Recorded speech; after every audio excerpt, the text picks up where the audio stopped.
Magandang araw mga kaibigan. Pag-usapan natin itong ayuda program ng Administrasyong Marcos, lalo na ang Speaker Martin Romualdez, na siya ang nagbibigay ng pondo nito sa Kongreso. It has been mag 2 years na.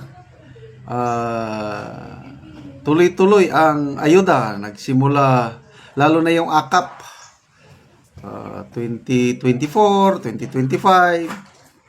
So ito parang may bagong plano. Parang ihinto na ang proposal ni Speaker Martin Romualdez, ihinto na daw ang pagbibigay ng ayuda. So bakit kaya? At ano ang ipapalit? Bakit nila ihinto yung cash ayuda ba? Hinto na daw eh. So ito, sa Inquirer.net na balita, Romualdez, government can shift from cash aid to rice subsidies. Itigil na ang cash, magbibigay ng ayuda, instead, ang ipapalit magbigay na lang ng bigas. Ito na yung tig 20 pesos per kilo na bigas. Romualdez said that it seems possible now. Ito, sa balita na, Romualdez said that it seems possible now for the government to fulfill President Ferdinand Marcos Jr.'s campaign promise of bringing rice prices down to 20 per kilogram, as the Department of Agriculture started such a program in Visayas. With this initiative, the Speaker said the government can be assured that funds allocated to poverty alleviation really translate into food and anti-hunger activities. Okay? So ito ang kanyang exact statement. Providing affordable rice directly addresses hunger and ensures that assistance reaches the dining tables of Filipino families. This approach guarantees that government support translate into actual food security for our citizens. Instead of giving out cash that may not go directly to food, this system ensures the ayuda reaches the diner table.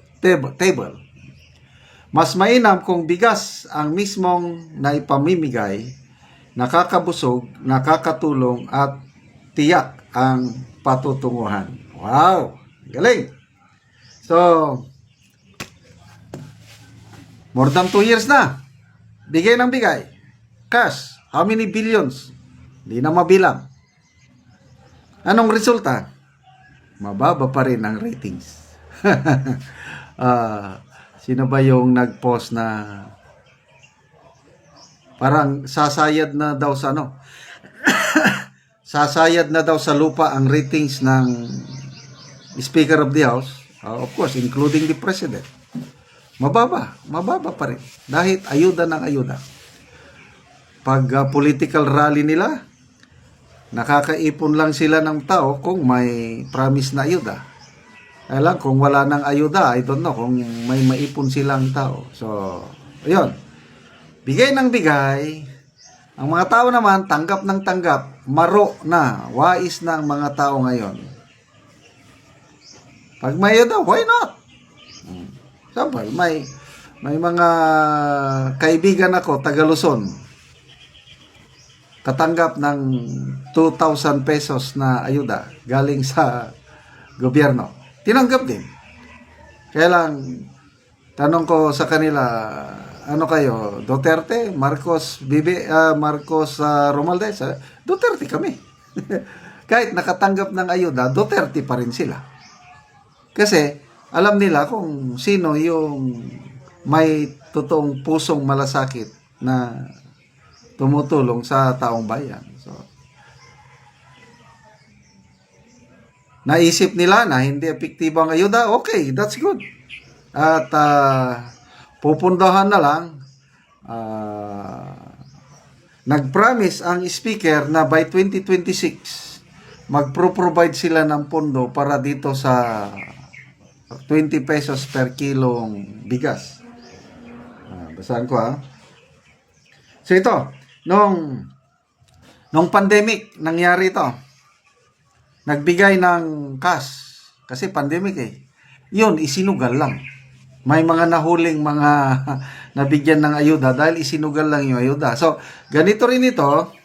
Nangyayari, bigay ng cash, hindi naman nakakasigurado na binibili ng basic needs. Baka ginagastos sa ibang paraan. Kaya, siguro, maganda ring initiative ito na bigas na lang ang ibigay para sigurado makain ng pamilya. Ang problema, yung subsidy. Ang taong bayan, ang taxpayers pa rin ang mag-shoulder sa kasi highly subsidized kung 20 pesos per kilong bigas. Abnormal na presyo, hindi yan tunay na presyo yung 20. Ano lang yun, suntok sa buwan, campaign promise na hindi naman natupad. Pwedeng matupad sana kung maganda ang programa ng gobyerno sa agrikultura, kaya nilang pababain ang farm inputs. Kaya kung mura ang abono, ang fuel, ang seeds, mura, di siyempre, lalaki ang kita ng farmers. So, pwedeng ibenta ang bigas mura dahil kaunti lang ang gastos sa production cost. Ngayon, ang production cost, sabi ng mga farmers, 50,000 pesos per hectare. Napakamura ang buying price ng palay nila. Kaya, pag nagbenta na ng palay, ganun pa rin. 50,000 lang din ang break even, ang iba malulugi pa. So, ito ang statement ng speaker is by 2026. Basahin ko ha. Saan ito? May sinasabi Romualdez said the House is prepared to push for additional funding in the 2026 national budget to institutionalize this rice subsidy program. Kaya sabi niya, ang panawagan ko sa ating mga LGU, may sinasabi siya na model daw sa Camiguin, na ipababa daw yung presyo ng bigas sa Camiguin dahil sa pagtutulungan ng LGU. Hindi naman nabanggit dito magkano ang per kilo ng bigas sa Camiguin. Wala naman. So anyway, good luck sa planong ito ng Administrasyon Marcos, lalo na si Speaker Romualdez. Sana matuloy-tuloy para makinabang naman ang mga consumers. But ang kawawa nito ang mga farmers at ang mga taxpayers. Dahil ulitin ko, pupunduan ito ng national budget yung mga middle income, mga workers ang magbabayad dito sa 20 pesos per kilong bigas. Happy lang ang mga nasa laylayan, mga consumers. Okay, salamat mga kaibigan sa inyong pagtangkilik sa ating channel. Nakakatulong kayo ng malaki sa tribong Talandig ng Bukidnon dahil ang sweldo natin ay pantulong sa tribo. Namimigay tayo ng mga libreng yero at pako para ma-repair ang sira-sirang bahay ng tribong Talandig.